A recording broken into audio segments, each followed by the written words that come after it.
What's it saying now? Nope. Meeting is now streaming live on Facebook. Yep, I just got the notification.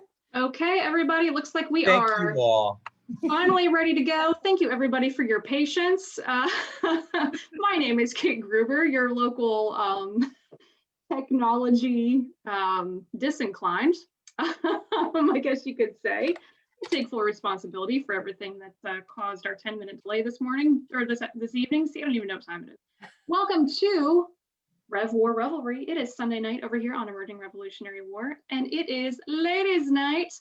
We have a very wonderful special guest. Again, my name is Kate Gruber from ERW. In my day job, I am with the Jamestown Yorktown Foundation in Williamsburg, Virginia. I am joined by my colleague at ERW, Vanessa Smiley. She is a historian as well as a project manager with the National Park Service and fellow ERW colleague. And we are joined by our special guest, Heidi Campbell-Shoaf. She is the director and chief curator at the DAR Museum in Washington, D.C. So welcome, Heidi. Vanessa, hello, wonderful to see you. And guys, I really wish we would have been able to hit the live button a half hour ago when we started our own kind of pre-conversation about this topic, again, about women of the revolution.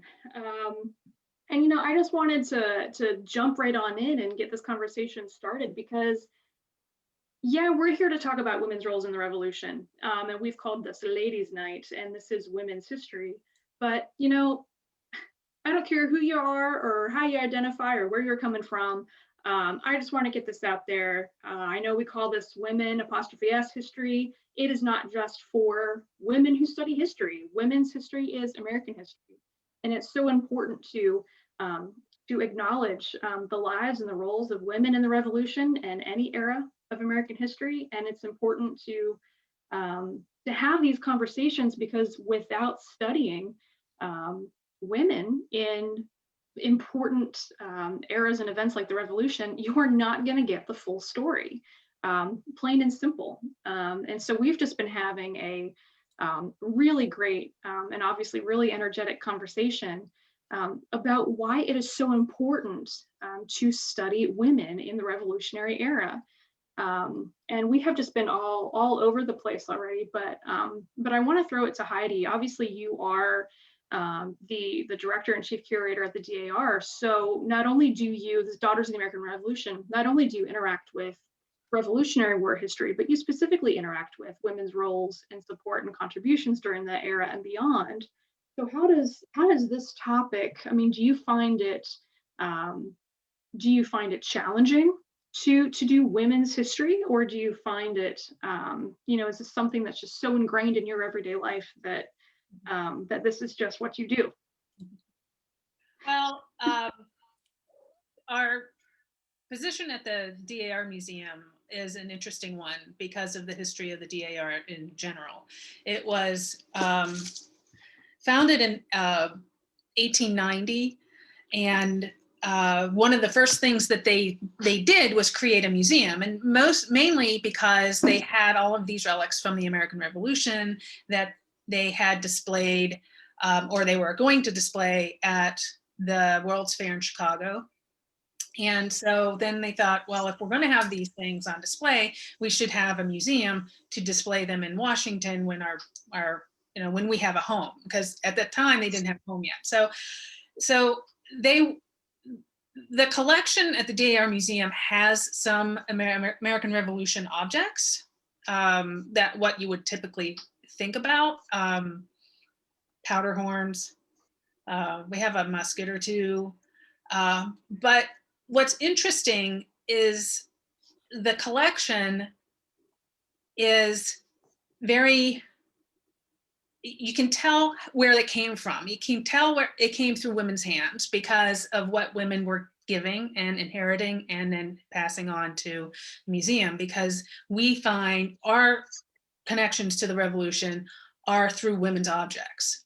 Mm-hmm. And so their dishes and their clothing and their quilts and coverlets and things you find around the home, the decorative arts. So we're focused on the decorative arts.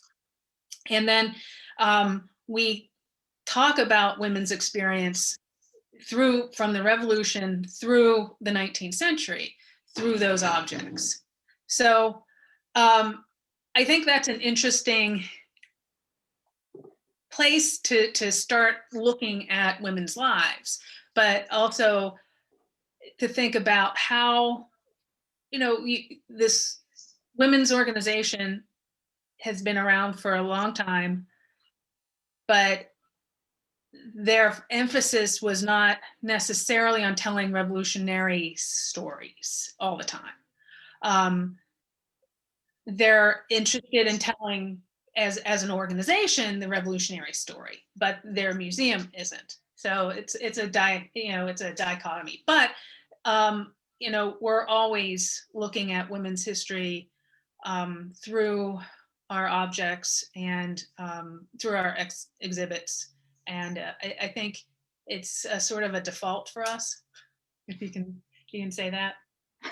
Well, I imagine it's obviously a mandate in your mission statement. Kind of by nature.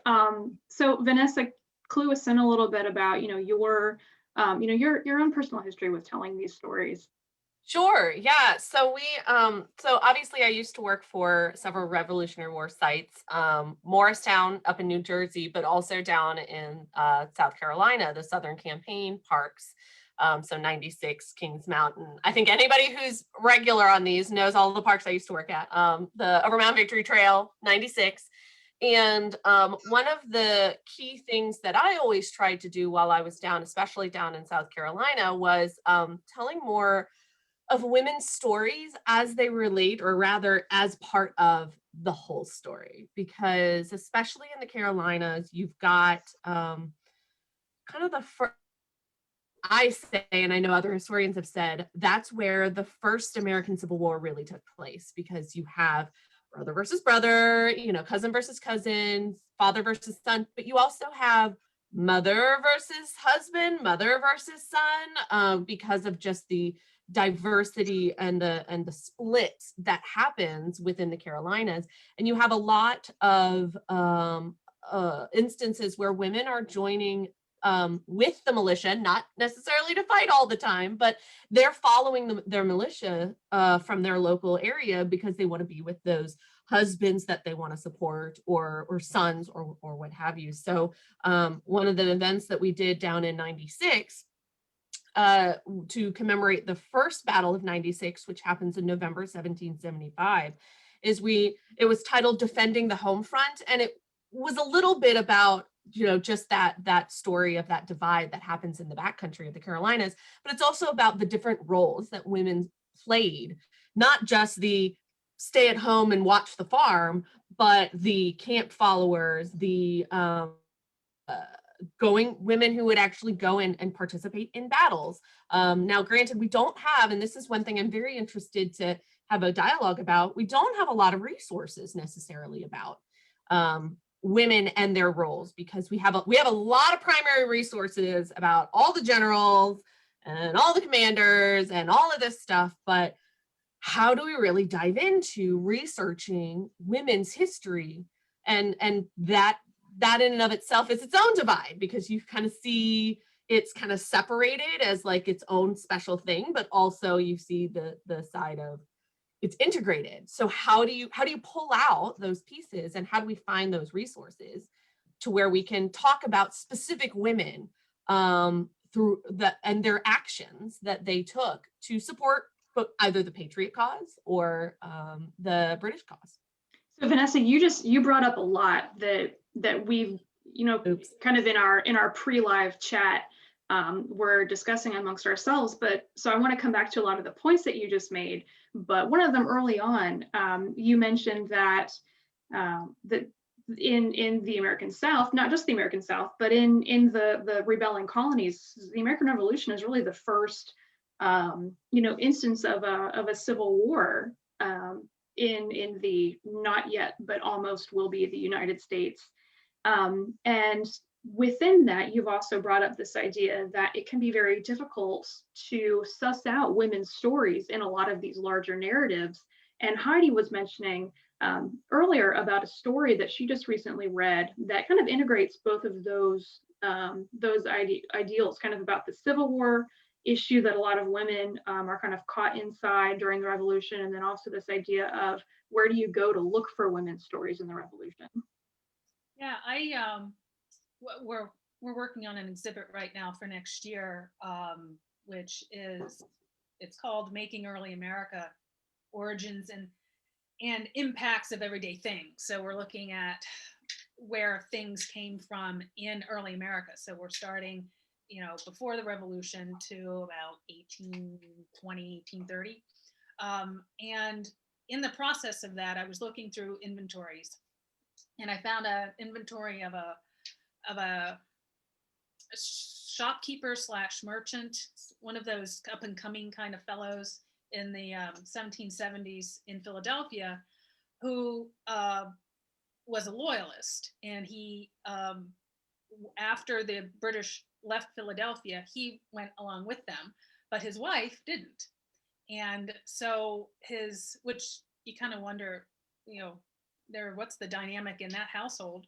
But she claimed all along that she sided with the Patriots. And so this article, which is by Wayne Bodle, I hope I'm saying his last name correctly, Bodle, called Jane Bartram's Application, kind of uncovers this woman's story, because she had to petition the powers that be to get what she felt she deserved of her husband's compensation from the British government. And so Professor Bodle was able to gather this information from these public documents to discover her story. And and you'll like this, Kate, in the introduction, he calls her tenacious. Yes. Tenacious. She wanted her, one, to be separate from her husband, but she wanted her due as well. So I thought that was terrific. Her name, Jane Martin Bartram, is her name. Her husband's name was Alexander Bartram. He apparently emigrated to the colonies in the 60s, 50s, 60s. And she was born here. And I kind of wonder if that had something to do with her loyalties and his loyalties. Sure. And she seems to be a fascinating person, because she was orphaned at the age of 5. Her and her parents both died, and found herself, going to Philadelphia from the outskirts where she grew up. She was Quaker, and apparently finding a job somehow, supporting herself until she marries Alexander, and in the 1860s, and then of course this whole story happens in the 1770s, and so I think she has a fascinating story, because it's showing how this household was split, that you wouldn't necessarily assume that. You assume, as we all do, if so goes the man, the rest of the family and the woman is part of the family goes as well. And that wasn't the case. And you have to wonder how many other cases did that, I think you're right. I think that idea of women in the period just kind of going along with whatever the man in their life was going to do, I think that is just demonstrably untrue. And the more research that the people in the that the historians in the field do, I think that it's just becoming more and more obvious that women really they didn't necessarily have legal ways to have a voice, but women had a voice. Women used their voice, and women changed people's minds with their voice. I want to bring in a Facebook comment. Christian wants to know, hi Christian, what was the most interesting position of a woman in the military that you have found by now? And I want to answer Christian's question, but it reminds me of something that we were talking, but wait, because it reminds me of something that we were chatting about. Again, before we invited all of you to join our conversation about women in the Revolutionary era, which is, more often than not, I think if you grow up kind of learning American history, if you kind of have a traditional like American public school education, you learn about women in the era, but you learn them in very specific categories. So you might think only about women's roles in the Revolution as being, well, there were some women that that dressed up as men and they fought in the Continental Army with George Washington, or you had those camp followers that were up to no good, or just following their husbands, and or you had these women who organized spinning bees and things like this. And it's almost like I think for the better part of our modern historiography, we have only looked at these women's roles in these little tropes, these little kind of stereotypical predefined boxes. And if women's experiences of the war don't fit in those boxes, we just kind of ignore them because we don't know what to do with them, or we think that well, they're outliers. But I think there are for as many people who were alive during the Revolution, that's how many experiences you have. I don't think that anybody would look at any kind of rank and file soldier's experience and say, well, this was typical, or this person fit into one of these three categories. I don't think that you would do that to kind of more traditional kind of narratives of maybe more of a male dominated ideology of the Revolution. And I don't think we should do that for women. Christian, I want to get back to you, but I want to know if we could talk about that a little bit, just in terms of, well, what were some different experiences that women had during the Revolution? Sure, some women, were able to be involved in the Continental Army in very certain ways. Some women had different experiences. Vanessa, you look like you want to jump in. Yeah, just because this ties into a story that and a persona that I dealt with a lot while I was up in New Jersey working at Morristown. And that was the story of Molly Pitcher, who kind of became infamous. Her story became infamous during the Battle of Monmouth. And for those that may not know the story, essentially, the story is that she got her real name was not Pitcher, but she was one of the women who was helping give water or carry water to soldiers out on the battlefield, because it was a very hot day during the battle. And her husband, the story is that her husband had been serving on an artillery crew. Her husband either fell ill because of the heat or was injured, and she jumped onto the cannon, and depending on which story you read, she either operated it all by herself or she just jumped into his position and helped load and fire the cannon during the battle.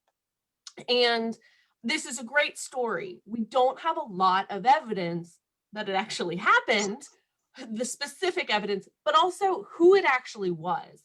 There were several women throughout history that said either people thought was the original Molly Pitcher, or that people claimed to be the original Molly Pitcher. A lot of the evidence we have seems to point to a woman named Molly Hayes. She eventually remarries when her husband passes away to Macaulay, I think is how you pronounce it, Macaulay. And so she's the most likely candidate, but hers is kind of that trope of, oh, her husband fell, and so she took up the mantle. And it's not to downplay that person or the inspiration for that story, that woman's contribution, but it does highlight one of the experience that kind of more in the details. When you look at, you had women who were at battlefield, who were providing aid and water to soldiers, and they were seeing the same tragedy that is a battle as all of these men, and they're still signing, sign me up, I'm going to go do that.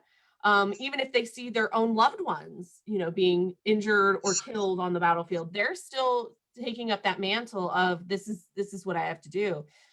So that's that box of, oh, you've got the Molly pictures of the American Revolution. Right. Like, And okay, we'll check that box here. yeah. And I like what you said about, if it doesn't fit into one of these boxes, we're just going to kind of push it off to the side, because we like that it fits in a box. But why do we have that box? Well, I want to bring in Heidi too, because she had this brilliant comment earlier, again, before we invited all of you to join us, about, why do we have those boxes? Why do we have this hindsight of women's experiences in the war? Well, I think what you're getting at is, it's this. Let me lead you into what you said so brilliantly earlier. It's the looming of the Victorian era. Yes, yes. Over everything, and it colors the history. It colors the history of the revolution and everything that came before it, because the people who were writing those stories were Victorians, to use an English term. They were the people of the 19th century, and so they wanted the stories that they were getting, whether it's about women, whether it's about Indians, Native Americans, African Americans, to fit in particular categories, because then it would make sense to the society they wanted to perpetuate. And so you see women as caregivers, supportive, staying at home and keeping the house, which is very important. And we all know, because of what happened just this past year, what happens when support is taken away from working women, and everything, even more falls to her because of the looming Victorian era. That's the prism that early stories were written down through. I mean, we see that with Betsy Ross. We see that with a lot of the early books. Frank Moore, his book on women in the Revolution. He also wrote one for women in the Civil War as well. We're women. I'm trying to think of when Women of the Revolution was written, and that was pre-Civil War, wasn't it? Was it like 1850s? Yeah. So, he had this, I guess he came, he found a good idea, obviously, or he wouldn't have written the second book. That would obviously sold. So we get these stories. And then, as you were talking, Vanessa, I was thinking to myself, as a student in school, and you're learning history in social studies or wherever you learn your history, and you get to someone like Molly Pitcher, what does that tell girls about what life was like in the past and what women did in the past? And do people, you could say, boys could say, I want to be George Washington because he did this, or I want to be, pick a patriot because he did this. And they could go through detail, when he was born and where he went to school and what he did in this battle and that battle. And, those stories, especially when we're talking about stories like Molly Pitcher or Betsy Ross, that doesn't give girls, women, anything to point to aspire to think that women of the past did anything worthwhile. But when you look at it through the lens, though, of this kind of Victorian ideology and this very kind of prim and proper ideology, like especially, I guess this is you know, especially mid 19th century and a little bit earlier, when you have this ideology of Republican motherhood, the women that you want your daughters to aspire to are these hyper patriotic women that can teach the values and the adoration of George Washington and the Revolutionary era. If you can teach your daughters um, to to be as reverent towards the era and its founding heroes, mythological or otherwise, then those women perpetuate that and instill that into their sons, who are going to be citizens of the republic. And so kind of within women, you have this self-fulfilling prophecy of raising a patriotic, generations and generations of, again, kind of these hyper patriotic men through their mothers. And we have a set of samplers thinking about how, other ways that you have to get to women's history and women's experiences, reading between the lines and looking outside of the written record. And we can get into this more later, but at the Jamestown Yorktown Foundation, we have some samplers that are in the collection that post-date the American Revolution. And one of them is, it actually dates to the last day of Washington's presidency, right before that very first peaceful transition of power. And this young girl she has selected a stanza from a patriotic poem about Washington and about Washington's great victory at Yorktown. And that's what she's choosing, or what she's being told to embroider on her sampler. That sampler is going to go on the wall of her family's home. She is going to grow up with that. It's going to be on her family's wall when potential suitors walk in and they see that as material evidence of this young woman's not only ability to be, this wonderful housewife. She has this great stitching skill, but her, kind of this, again, pardon the pun, this engendered ideology of patriotic reverence to Washington, to our nation's, founding, really at the Battle of Yorktown. It's right there on this sampler for everyone to see when they walk in the house. You know what I mean? And so it's kind of, again, this self-perpetuating thing. And I think that's related to what you're saying, Heidi, about this looming Victorian ideology of women's roles and what was right and proper. And if it doesn't fit, it's something else. If it doesn't fit, it's a camp follower. Yeah. I do have a follow-up question for you quickly, Heidi. Was Jane Bartram any relation to John and William Bartram, who were naturalists who lived in Philadelphia in the 1700s? Is there a relation there? Same family? I don't know. It seems from the article, and this is the only thing I've read thus far. The article said that Alexander Bartram emigrated in the early 60s, late 50s, maybe late 50s. So I don't know if he is a relative coming over from England, but it doesn't appear to be the same family, but I could be wrong. I know, I thought that same thing. I'm like, oh, I know the Bartrams. But yeah, that name sounds familiar. Yeah, this Alexander doesn't seem to be in the same family. It just seems to me that they have different spheres they were operating in socially. So yeah, I don't know for sure, but it'd be interesting to look into. But yeah, her story seems very interesting, and I think I'm reading into it, but I think the fact that she was orphaned at a really young age, and there was no money, there was negative money for her to grow up on. So she was foisted on to relatives and friends and, public help for a lot of the time of her growing up. I think that would probably give her more of an independent mindset compared to say, a young girl who didn't have that upheaval.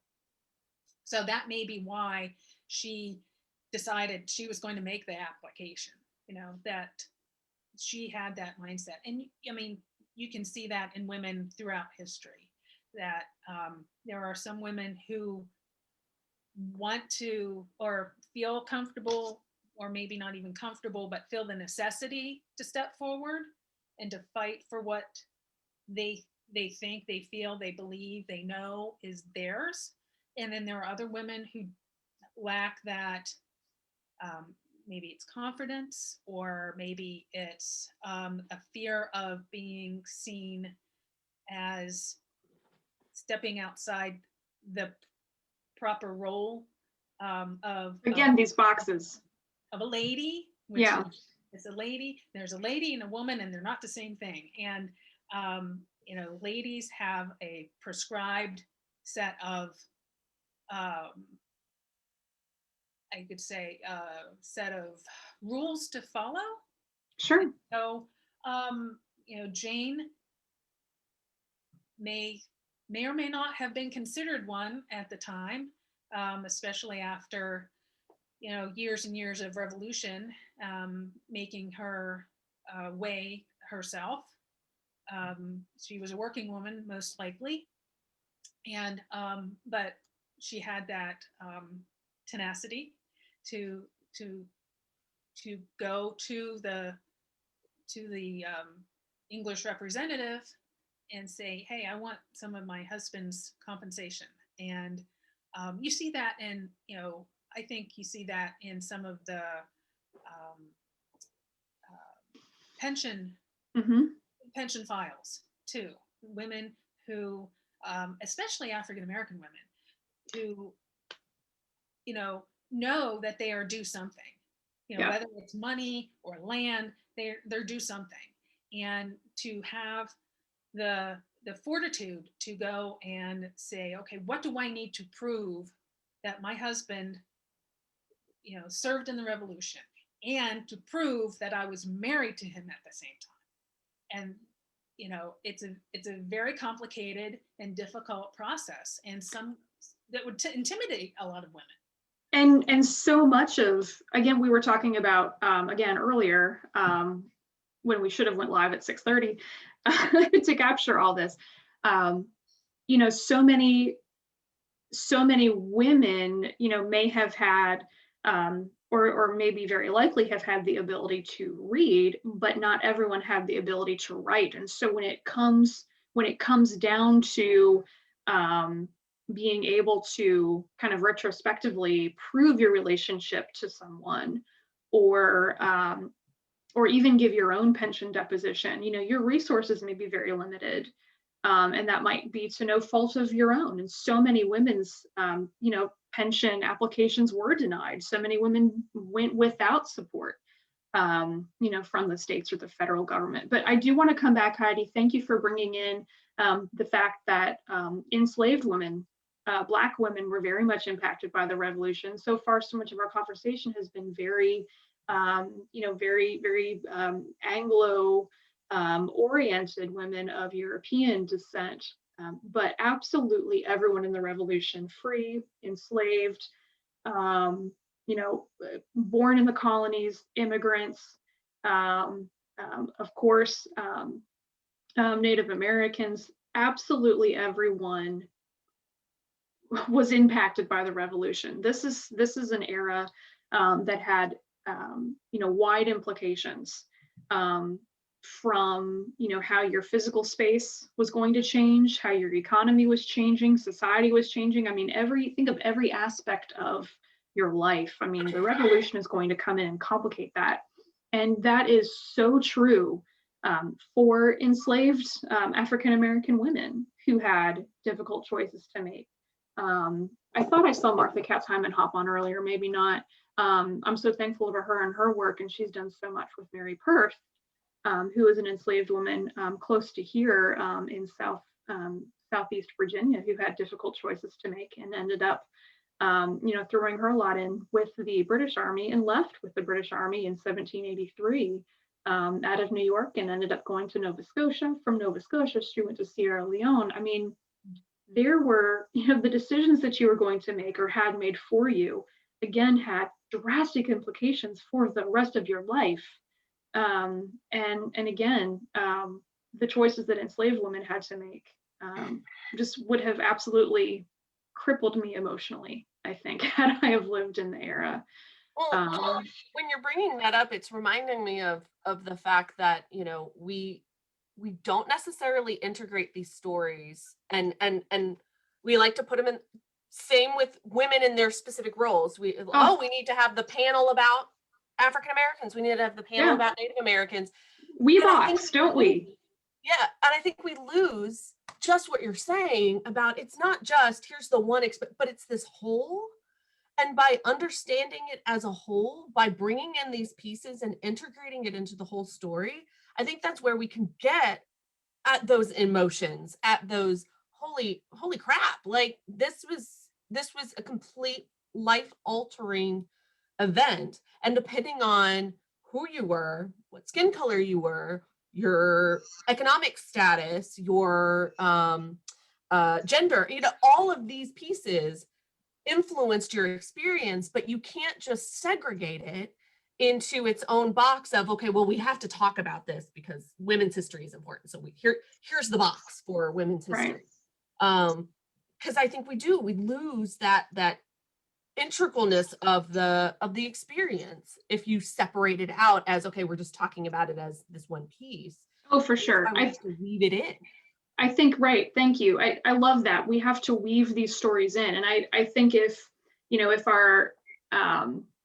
our viewers take anything away from this conversation, I think our collective soapbox is, and join us, won't you?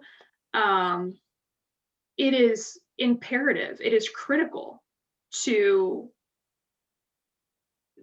use your words, Vanessa, to weave women's stories and experiences into the rest of the narrative of the revolution. How else will we, as educators, as historians, as museum professionals, how else will we teach an inclusive, a holistic, and a more complete history of the era if we continue to pigeonhole women where we think they are appropriate and leave them out of places where they're not? Military history, battlefield history, there's a place for women here. And it's not a separate panel, it's interwoven. Effects on the home front, that is a traditional kind of women's space. There are spaces for a wide variety of stories that must be, again, to use your word, Vanessa, woven together to get a more complete history of the world that everyone lived in during the long 18th century, during the era of revolution. Yeah. And what it's distressing to me that, again, what you were saying, that I feel like if there is women's history included in a museum, in a curriculum, in a book, it's kind of, oh, well, I have to have this chapter, I have to have this, this panel. And again, we were talking earlier before we went live about well, what if we even wanted to go to secondary sources about the revolution, how do we find women's stories? And we were joking about picking up whatever book on the revolution and going to the index and kind of going to the back and looking for women, and there may be a couple women and the revolution, women on the home front, women on the battlefield, and then you go and you read those pages and it's almost, again, kind of this ideology where it's like, women kind of fit in these little, in these very indexable places,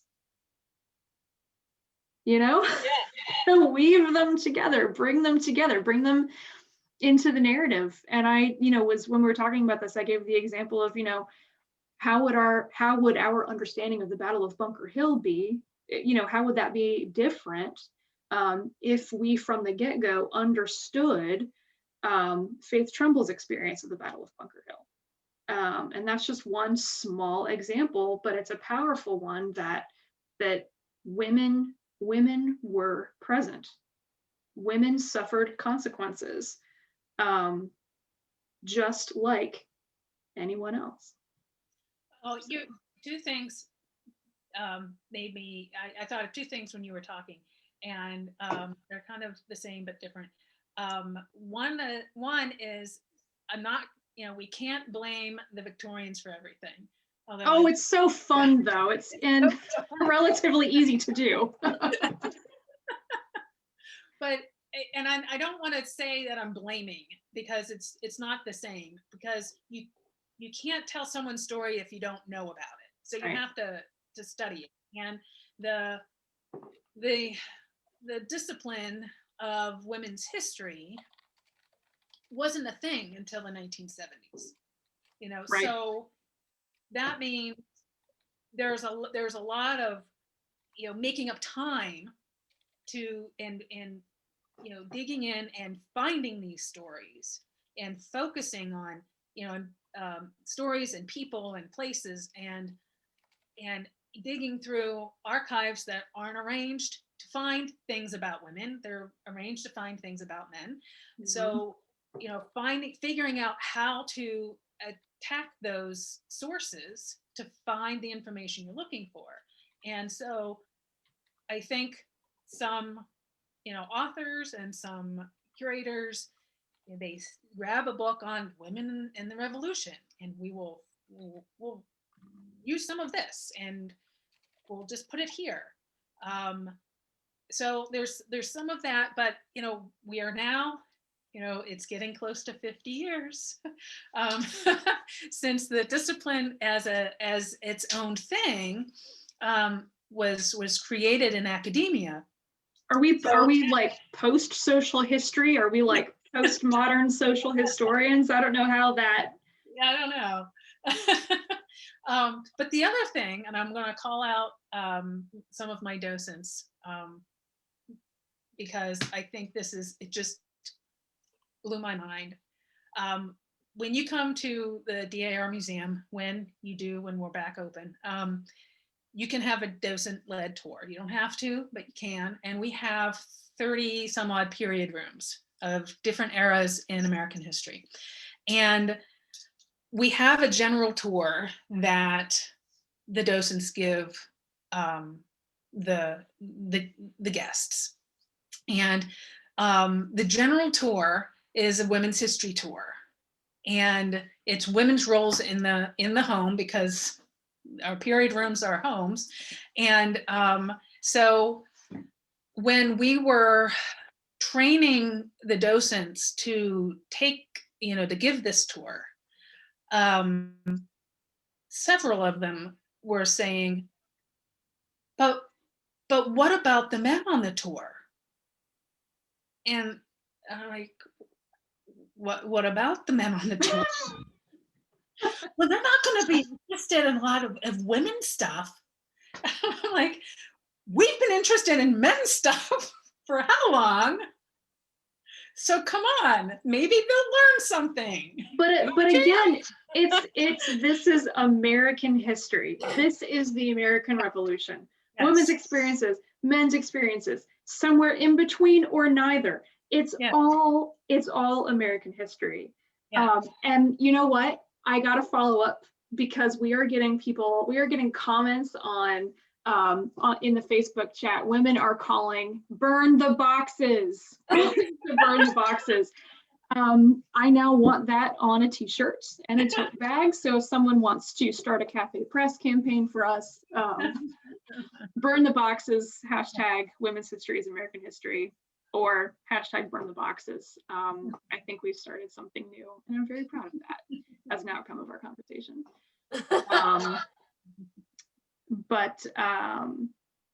Yeah, I mean, I really quickly want to, and I apologize that I'm not interacting as well in the chat as I should be. I'm thankful for, we have Rob Orson helping us out on the chat. Vanessa is helping us out on the chat as well. There was a comment earlier I wanted to mention, and it is a woman who said, I can't find it now, but there's a woman who says that she is actually acting as a blacksmith at historic sites. And where can she go to learn more about other historic blacksmiths that were in the period? And I gotta say, if you have not discovered Aslan, who is a blacksmith at the Colonial Williamsburg Foundation, boy, you are missing out, because that woman is incredible. So come down to Williamsburg and see her in action and pick her brain. I'm sure she would be more than happy to chat with you about her trade, what she does, and her sources as she interprets her trade. But there are so many women who I think now are revitalizing this idea of women in trades in the 18th century, and Colonial Williamsburg is a great source. Other people are pointing out to great sources that you could go to for more of this information. The podcast, The History Chicks, absolutely. There's also Stuff You Missed in History Class, which occasionally has a lot of these narratives, but again, I would argue that they're slightly pigeonholed and we need to bring them together. And of course, Steve has mentioned that the DAR library is a great source for a lot of this information, and I'll definitely champion the DAR library as well. And I don't know. We have a terrific library. We have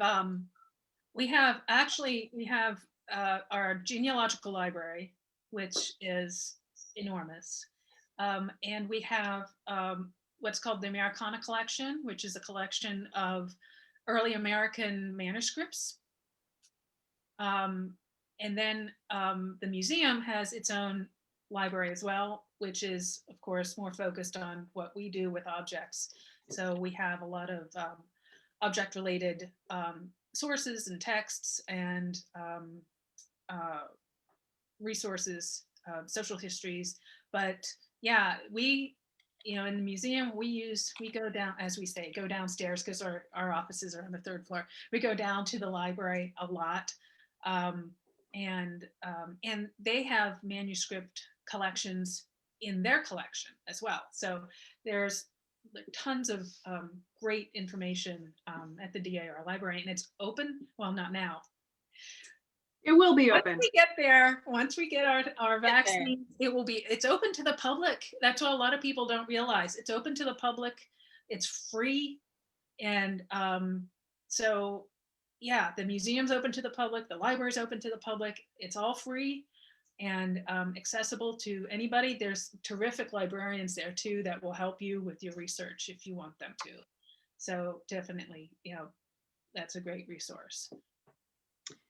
Vanessa, any favorite sources for hunting down stories of women in the era?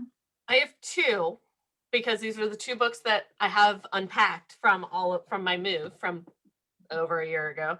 The first is a little more specific to women in the Southern campaign in the Southern colonies. And it's Bravery and Sacrifice on the Southern Battlefields, Women of the Revolution. And it was written by our very own Bert Dunkerley, who used to work down in a number of those parks that I used to work at. And this, Bert, if you're watching. Yeah. He messaged me earlier, and I needed to remind him that, like, hey, I'm going to give a shout out. This was a really good resource, because that's where I got a lot of information about women, not the trope, which I really liked, but more about their actual involvement. So we had someone who asked about were women who weren't necessarily spies, but still gave intel. That's where I got a lot of information, was from Bert's book, and he references the resources that he used to do that. And I have this is kind of a hit or miss, and that's the Women of the Republic, which is, I think it was written back in like the 80s, and it's good. It's got a lot of resources. I know it, in terms of our modern way that we want to interpret women's history, it kind of fits into those boxes a little bit, a little bit more than probably we want, but a lot of really great resources in here, and a lot of really great stories. So I know there was another comment about, hey, who are some women that my daughter could look up to be able to, learn about and maybe aspire to, or get inspiration from. And that book also tells a lot of individual personal stories as well. So those are the two books that I knew I had on my bookshelf. There was one I couldn't find. So if I find it and remember what even the title is, I'll share it. But those were the two resources that I used a lot. And that's apparently why they were unpacked first.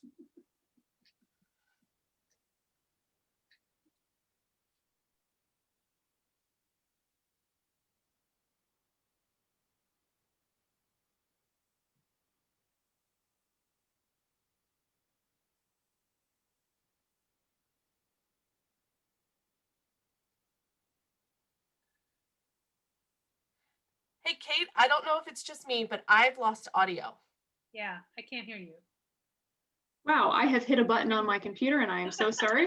That's okay. I was wondering if it was just me, and then I saw Heidi's confused look. No, I'm telling you, I'm horrible. I thought Heidi didn't like the book that I recommended. I'm like, but I'm pretty sure we've already talked about it. Again, I am ERW's worst nightmare. If any of you accidentally read the blog post ERW post that I posted and then had to delete because I posted it on the wrong day, that was me.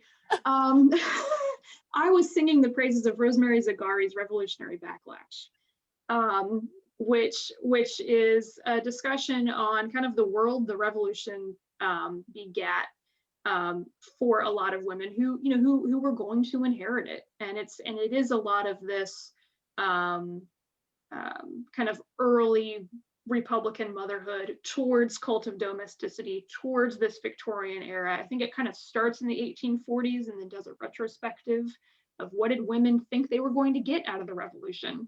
Turns out not a lot of women thought they were going to get much at all. And again, I think that's a big myth busting opportunity, because we tend to hear that Abigail Adams quote of "Remember the Ladies," and we think that she is calling for universal suffrage. We think that she's calling for women's equality, and really she is not trying to do anything that liberal or progressive at all. And so I really like Zagari's work on that. And again, we can throw these resources and links from the DAR library up in our chat this evening when we finish. We still have, according to my little Facebook count, even though I was muted for a while, we still seem to have 78 people hanging out with us. Thank you for hanging out. It is 8 o'clock. Rob said we can go as long as we want to, so I think we can keep chatting for a little bit, so long as you guys are okay with it. I am looking for some other comments. It'd be great if we could chat just a little bit more about, hey, what are some stories that we want to share with people? We got a question in the chat earlier. Elise wants to know, are there any good oh no, hold on, I want to get to that in a minute. I'm sorry, it's Melissa that says, as we've already mentioned, there are not as many women to identify that young girls can identify with from this period. So what women would we suggest that she go to tell her daughter about, to encourage her daughter to look up and learn more? I think that's a great question. Do you guys have any favorite stories of women in the revolution that are not often told, that are just super awesome role models for young women today who may or may not be into history? Kind of putting everybody on the spot. Well, I've got go through your mental Rolodex. Yeah, that's a loaded question because I have so many, and they're not big historical figures. It's stories like I pulled out of that Women in the Southern Campaign. There's one story of a woman after the Battle of Kings Mountain. She found out that her husband had passed away, had been killed during the battle, and she hitched up her horse to their wagon and went out there and retrieved his body and was able to bring him home to bury him, because he was local, to bury him in their family graveyard. So and her name, I had to pull it up. Preston Goforth is her name. Mrs. Preston Goforth is the name that I have. And again, it's so it's one of those minor stories. It's somebody that I don't think she's done anything else except to get this one mention in this one resource. But that's the type of tenacity that I really like, where it's like, you know what? I'm going to get my husband's body and bring him back home because nobody else is going to tell me otherwise. And I'm not going to let anybody else do it for me. And I love those little stories that you find. And that's where that interwoven, that intersectionality, I think was the term. I didn't realize that was a term. I know about the concept, but I didn't realize there was an actual term about it. Oh, yes. But that interwoven story, that's where these stories can pop up, and just that emotional toll. Like, just thinking about that, if I were in that situation, just makes me want to cry and just collapse in on myself. And yet here are these women who are basically saying, screw you, screw the patriarchy, and I'm taking care of business myself. And I love that. And you don't find some of those stories unless they're interwoven into the narrative, because otherwise, why would her name get mentioned in passing? It wouldn't. Heidi? I was just thinking, and I'm horrible with names. Even people I'm talking to, I'm horrible with names. But I think I'm Kate. That's Vanessa. Polly Tondi. You might have heard about Tondi's Tavern in Savannah. It doesn't stand any longer. We have a period room based on it. Peter Tondi, of course, he was the man associated with the tavern, but the Sons of Liberty, Georgia style, met there, and then as the Georgia legislature is being formed, they're meeting there, and she was the one that was running the tavern. He was dead. But what's interesting is that the story comes down through us as this is Peter Tondi's Tavern, and this is what happened at Peter Tondi's Tavern. But actually, it's not Peter Tondi's Tavern anymore. It's his wife's tavern. Uh-huh. I like it. She was running it at the time and continued to run it. Certainly, it was also the first place that the Declaration of Independence was read in Georgia. So it's clearly she's a patriot in that sense, that she supported the revolution. So I would say, Polly Tondi would be an interesting person to look into. I also like Jane Franklin, the Jill Lepore's book about Book of Ages, because it's a good way to look at a woman that probably nobody knew existed because of her brother. Her brother's Ben, and her, his wife, Judith, you hear sometimes, Right. but often in relationship to him. But his sister Jane has a whole story, and it's just a moving story about getting, as a single woman, getting through the revolution. And even though she has what we would consider to be, class A connections, she was still struggling. And part of it was she didn't want to ask too much from her famous brother. She wanted to. The other part of it is her famous brother didn't want to give her so much, but the other part, she was married to a chandler. And if you want to know, a chandler, and she was a chandler, she made soap and candles, and that is just a nasty job.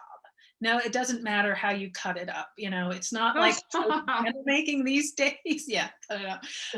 It's not like, the Etsy store. No, this is like messy stuff. It's tallow and dangerous. It's yeah, seriously. And she wasn't going to be rich. You know, she had parents to take care of, her in-laws she had to take care of. So, you know, it's this woman who is dealing with all of this stuff. And she, in again, an example of someone who can read, she read voraciously. Her letters are barely legible as far as being able to make sense of what she's trying to say. And the book is great because Jill Lepore includes how, you know, the letters as they were written. So you have to figure it out as well as her, you know, whoever she was writing to. So I think it helps bring in a woman's experience as it happened, because she's writing this down. It's her words. It's her effort to try and get across what she wants or her feelings or her needs. And yeah, I would say, you know, look at Jane Franklin too, because she was always trying to figure out another way to make ends meet. Similarly, I want to plug Sarah Logan Fisher, who is also in Philadelphia. She keeps a diary that survives in the Historical Society of Pennsylvania.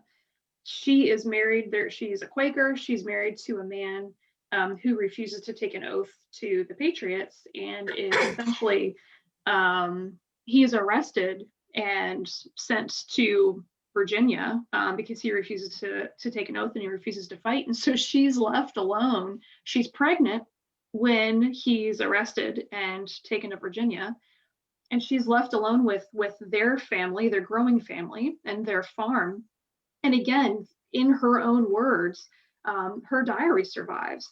And she, you know, very early on, you can read the progression of her mental and emotional state. And you know, at the beginning of her diary, when this starts, she says, I don't know what to do. I don't know how I'm going to be able to handle this. I don't know if I can go on. This is more than I can bear. And then you just see every single day, she's able to do a little bit, and then a little bit more, and a little bit more. And then you know, they have their son, and then a little bit more, and a little bit more. And by, you know, as you keep reading through this diary, she's working the farm. She's making plans for how the season's planting is going to go. She's making sure that things get harvested and sold. And she is taking up, I think she says that she's able to, I wish I could remember this quote. I should have it ready to go for the next time we have these conversations. She says something about she's able to bear more than she ever thought that she could. And it's this great story of just, you know what, I'm going to sink or swim. And she's just this everyday, you know, she's an everyday woman. She's, you know, she's not a Franklin. She's not a Washington. She's just trying to survive. You know, she's not trying to be a martyr for her political ideology. Or, you know, I guess you could say that she is for her religious ideology because she's a Quaker, but it's just an incredible progression of emotional and physical growth that again is right there laid out for you in the primary sources. And people have written, if you just Google her name, people have written about her. So if you can't get your hands on a transcription of the primary source, people have written really great essays and articles about her. You bring up a really good point, Kate, and that just made me think of how relevant it is throughout any war. There has always been that need. And so this is the thought transition or this is the thought progression that I had, is you're talking about this concept of women staying home to take care of the home front. It's Mhm. not that they were just sitting around like, all right, I'll just cook, I'll do the laundry and it's fine. Like they were in some instances, like you were saying, trying to organize and plan out planting of crops and then Yes. harvesting of crops. Like it's hard work. And you see this in just about every single war where women step up to the plate. And once it gets to kind of in those later wars where, you know, you've got World War II, for example, where, you know, you've got women jumping into factories and working while the men are off at war. That's just a slightly different type of work that women were doing, but you see it in every war. And that's going to tie back to my soapbox of that interwoven story of it happens every time where women step up, and it's not just the sewing circles, it's real hard work that they never had to do before, or at least not at the same capacity. And they're really pushing themselves and growing and realizing, wait, I can do this. And you don't see it as much maybe in the Civil War, where women are really pushing some of the social boundaries like you do in the American Revolution. But you still see those boundaries being pushed at every war. But then you see like Rosemary Zagari's book talks about that backlash of, okay, well, now we've got to, okay, now we got to get back to status quo. Yep. This, the logical progression of this cannot be universal suffrage, cannot be, we've got to push it back. How can we, yes, Republican motherhood, go back home, Go back to we don't need you anymore. You're fine. Thanks. Right. And does the same thing happen after World War II? So it's like history doesn't repeat itself, but it does rhyme. Yeah, that's right. That's and right. You can argue that happened after the Civil War too, because women, women were nurses, obviously. Women kept the home front. That's true too. They also organized these enormous fundraising fairs, these sanitary fairs, these I mean, and I'm saying they're enormous. If you ever saw images of, and there are prints and there are photographs of these fairs, they're huge. They're sort of on the same level as a World's Fair, where they built custom made buildings for these events. And these women are organizing that. So they're learning to, organize, manage people, manage time, manage money, organize these things. And then what do they do after the war? You would think that would translate into more women-owned businesses, but no, it's all, it's clamped down again. And,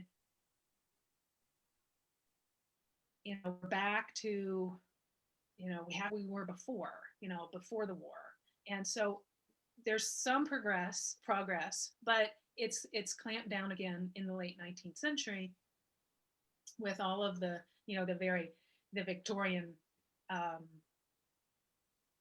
constraints, even women trying to get into colleges, that was curtailed as well, even though, slowly but surely. And you could say that some of this leads to the suffrage movement at the turn of the century, but, that's 30, 40 years away, Well, it's like the 1840s, I think we included in the exhibit we did at Jamestown that closed last year, Tenacity. We kind of pulled these threads of what it took for women to have more access in all of these different parts of life. Education was one of them, and we highlighted Mary Lyon, who started Mount Holyoke, and that was the first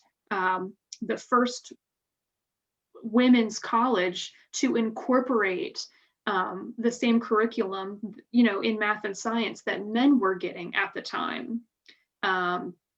So, when she helped write her curriculum, she was a chemist, and so she made, essentially STEM a huge part of Mount Holyoke's curriculum, and made a point of not including more kind of domestic, needlepoint and I think classics were probably still on the curriculum, but it was much more forward thinking than a lot of other women's institutions and kind of, at the time. But I want to throw out another anecdote in Mary Catherine Goddard, who was a printer and printed the broadside editions of the Declaration of Independence, and her copies were the very first that included the names of all of the signers of the document. She included her name at the bottom as well, printed by Mary Catherine Goddard. And she got a job as a postmaster for Baltimore, I think, during the war, and held the position through the end of the Revolution. And then in the, someone in the comments can probably tell me how wrong I am, because I'm probably mixing up the dates, but I think it is in the, gosh, must be 1790, or maybe not even that late. But anyway, she gets kicked out of her post as postmaster, and one of, oh gosh, I think it's the governor of Maryland, actually writes to the Senate and says that she needs to be reinstated, because essentially what had happened is that she had gotten ousted from her position in favor of a man, because someone at some point decided, well, this isn't women's work. Women shouldn't, women aren't capable of being postmasters. They're not capable of riding around on horses and doing all of this strenuous physical labor that's required of the job. We're going to give the post to a man. And she's like, hello, I've been doing this job. And she petitions. She has members of the community, I think something like 230 people, sign a petition on her behalf to be reinstated, and she doesn't get that. She doesn't get her position back. But all of that survives at the National Archives, her petition and all the signatures and everything. But yeah, another good example of like, well, women are able to kind of rise through these ranks temporarily, and then after the war, when things are kind of going back to, or we're trying to figure out what the new normal is, maybe we don't want you in that position anymore. So another woman I thought of was Elizabeth Drinker. Yes. There's another, great diary to read, and fascinating experiences in Philadelphia during the Revolution. We actually one of my educators just created a school program, digital one, based on some of her entries during the Revolution in Philadelphia. So that one we have little mini clips, video clips of Elizabeth, her thing, talking about, actually she's writing, because it's her diary, writing about what was happening to her, and soldiers coming in looking for blankets from her house, and getting these interactions between the military and the civilians is another aspect of the war that it gets kind of glossed over sometimes. Sure. But until you maybe an officer or somebody writes about some strange occurrence, but these interactions between the military and civilians happen a lot, and the civilians often are women because their men are out fighting. So it's this also this kind of, you have to read into the gendered understanding of what is appropriate for a woman, and that might be that might color how if it's a man writing this narrative about this instance, it would be interesting to see the men's account of meeting Elizabeth Drinker and compare it to what she said about, yeah. And that's you brought up another good thing I want to make sure we bring in too, is when we study, when we try to find women, literally between the lines of some of the available documentation, when we try to find women in these silences, but when we do find them in the documentation, consider your source. Yeah. And consider the bias, like the inherent biases, the layers of inherent biases, I think, in our source material too. I do want to wrap it up really here in a few minutes, but I want to throw it over to Vanessa. We've got a question where, and I think you could do a great job of answering this. Were any women loyalists? I think we've just unintentionally skewed a lot of our conversation in ways that we didn't really mean to, because again, variety of experiences, variety of viewpoints, political, social, economic, legal, women as loyalists. Yes, they existed. They really did. I promise. It's a lot of the similar boxes. I know we're trying to ban the boxes. It's a lot of the similar boxes of women whose spouses who were loyalists went off to fight in the militias, but also camp followers, you know, all of that. This is going to like set our conversation back like 250 years, literally. But there's a story at the Battle of Kings Mountain that involves two women, and it's kind of salacious in the whole reason why they're there. And that's the two Virginias. And the two Virginias were with